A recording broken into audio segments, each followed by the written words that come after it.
3:30 గంటల ప్రాంతంలో ఒక గుర్తు తెలియని దొంగ ఆగ్రా స్వీట్ హౌస్ ముందు ఉండే ఈ ఫాస్ట్ ఫుడ్ డబ్బా దగ్గరికి వచ్చి దొంగతనం చేసే క్రమంలో ఒక స్లైడ్ డోర్ను ఓపెన్ చేయడం జరిగింది. రిమైనింగ్ స్లైడ్ డోర్ను కూడా ఫోర్స్ఫుల్గా ఓపెన్ చేసే క్రమంలో ఆ డబ్బా పైన యాక్సిడెంటల్గా పైన పడిపోయింది. అది 3:30 గంటల ప్రాంతంలో జరగడం వల్ల ఆ టైంలో అతనికి ఎవరు సేవ్ చేసే సిచ్యువేషన్ లేకుండా ఉంది. మార్నింగ్ మనకి 6 o'clockకి ఇన్ఫర్మేషన్ వచ్చింది. చూసిన తర్వాత ఆ డబ్బాను కూడా మనం లిఫ్ట్ చేసాం. అప్పటికే ఆయన చనిపోయి ఉన్నాడు. హాస్పిటల్ బాడీని షిఫ్ట్ చేయడం జరిగింది. తర్వాత 3 గంటల అది ఏదైతే ఉందో దానికి ఆపోజిట్లో ఉండే సీసీ కెమెరా ఫుటేజ్ చూస్తే దానికి క్లియర్గా మాకు ఆ విజువల్స్ అయితే ఉన్నాయి. ఈ విషయాన్ని మీడియాలో కూడా అది పళ్ళ వ్యాపారి కొట్టి చంపారు అనుకొని చెప్పి ఒక ఫేక్ న్యూస్ అయితే సర్క్యులేట్ అవుతుంది.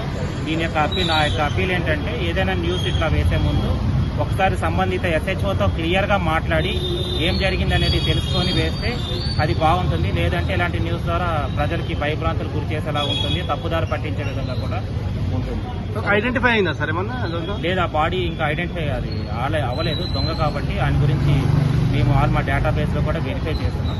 దీనిపైన కేసు కూడా రిజిస్టర్ చేయడం జరిగింది. సార్ అతను దొంగతనానికి వచ్చాడని మనం ఎలా అనుకోవచ్చు? అంటే అది క్లియర్గా ఆయన అటెంప్ట్ చేస్తున్నాడు కదా. దాన్ని ఏదైతే ఉందో ఫాస్ట్ ఫుడ్ డబ్బా స్లైడ్స్ని ఒక స్లైడ్ అయితే ఓపెన్ చేయడం జరిగింది. రెండో సైడ్ ఓపెన్ చేసే క్రమంలో డబ్బా యాక్సిడెంటల్గా పైన పడడం వల్ల ఆయన యొక్క ఈ ఇన్సిడెంట్ జరిగింది. సార్ అది వీడియో తీసుకుంటే ఒక రిపోర్ట్ అని ఫోన్ లాక్కొని డిలీట్ చేశారని తెలుస్తుంది. లేదండి, అది అలాంటిది ఏమీ లేదు.